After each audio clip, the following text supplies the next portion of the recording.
Dios te bendiga en este día, Dios te guarde. Quiero compartir contigo una pequeña reflexión o palabra que la titulé Víctimas del altar. Y esa palabra se encuentra en el libro de Reyes, capítulo 2, verso 28, 30 y 34. Y dice así en el nombre de Jesús. Y vino la noticia a Joab, porque también Joab se había adherido a Adonías, si bien no se había adherido a Absalón, y huyó Joab al tabernáculo de Jehová, y se asió de los cuernos del altar. Y entró Benaía al tabernáculo de Jehová, y le dijo: el rey ha dicho que salgas. Y él dijo: no, sino que aquí moriré. Y Benaía volvió con esta respuesta al rey, diciendo: así dijo Joab, y así me respondió. Entonces Benaía, hijo de Joiada, subió y arremetió contra él y lo mató, y fue sepultado en su casa en el desierto. ¿Qué significan los cuernos del altar? Literalmente eran cuernos que se encontraban en el altar de los sacrificios que estaba en el tabernáculo de reunión. Cuando una persona se aferraba a esos cuernos del altar, estaba pidiendo asilo, protección y misericordia divina. Una persona que se aferraba a esos cuernos sabía que allí nadie lo iba a matar porque era intocable. Pero dice Éxodo 21:14 que si alguno se ensoberbeciere contra su prójimo y lo matare con alevosía, de mi altar lo quitarás para que muera. Aquí en la ley de Moisés nosotros estamos viendo que había una excepción. La persona que actuaba con premeditación, con alevosía y con maldad para matar al prójimo, esa persona no iba a tener protección en el altar. Y entonces nos encontramos con este hombre llamado Joab, que él había sido el capitán de David, fue el primer jefe del ejército de David. Pero este hombre, con el pasar del tiempo, se volvió un traicionero y traicionó a David, traicionó la confianza de David y también derramó sangre inocente.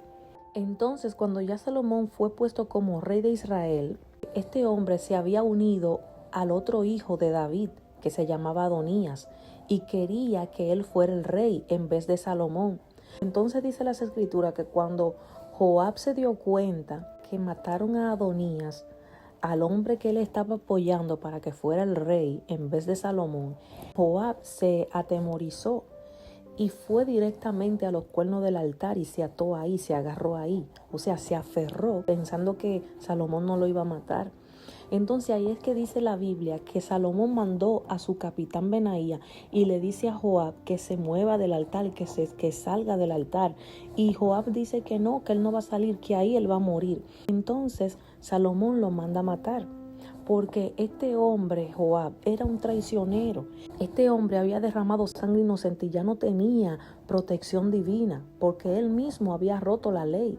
Él mismo había quebrantado la ley de Moisés, que decía que si tú matabas a alguien con alevosía y con premeditación, tú no tenías el amparo divino. Entonces dice las escrituras que este hombre murió atados a los cuernos del altar. Pero hoy en día no hay cuernos del altar. Hoy en día podemos decirlo de otra manera, que hay muchas personas que son víctimas del altar físico de las iglesias. ¿Por qué lo digo? Porque hay personas que si tú le quitas los privilegios, si tú le quitas el micrófono, si tú le quitas el ser un líder o el tener un cargo en la congregación, esa persona difícilmente tú la vuelves a ver, porque son personas que se ataron al altar y crearon una dependencia del mismo. Son personas que le gustan servir en el altar, pero debajo del altar no sirven. Le sirven al altar, pero no le sirven al dueño del altar. Son personas que necesitan estar en el altar para soltar lo que supuestamente ellos tienen de parte de Dios, pero no son capaces de decir nada cuando no tienen el micrófono.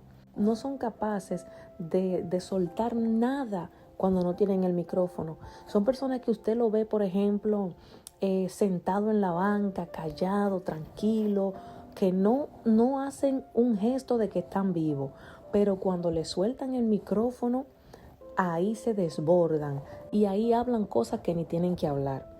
Entonces se han vuelto víctimas del altar. Personas que son capaces de fallar, de pecar, de ofender a Dios de tal manera, pero después lo vemos en los altares. Se han vuelto dependientes del altar, aman sus agendas, aman su ministerio, pero no aman a Dios, porque cuando usted ama a Dios y usted sabe que usted en algo falló, en algo pecó, usted se aparta, pero esta persona no. Entonces, dentro de muchas iglesias nosotros vemos que hay gente que sigue pecando, que sigue fallándole al Señor, que se escuchan escándalos y se escuchan muchísimas cosas, pero ellos están aferrados a los cuernos del altar, espiritualmente hablando. Ellos creen que estando ahí nada malo le va a pasar, que nada le va a llegar, pero sin embargo no se están dando cuenta que el mismo altar que una vez le dio vida, ese mismo altar se va a convertir en el victimario de ellos. Y ellos van a terminar, así como Joab, siendo víctimas del altar. Van a terminar muertos en el altar. Porque la gloria que no se carga con dignidad y con respeto y con temor de Dios es la misma gloria que te destruye, que te aplasta y que te desbarata. Así que no seamos víctimas del altar, sino que el altar esté en nuestros corazones y nosotros podamos ser un reflejo de la gloria de Dios, sin tener que estar en un altar, en una plataforma y sin tener que tener un cargo. Que nosotros seamos genuinos, sinceros y seamos la misma persona en el altar y fuera del altar también. Así que nada, espero que esta palabra sea de bendición para tu vida. Dios te bendiga en este día y Dios te guarde.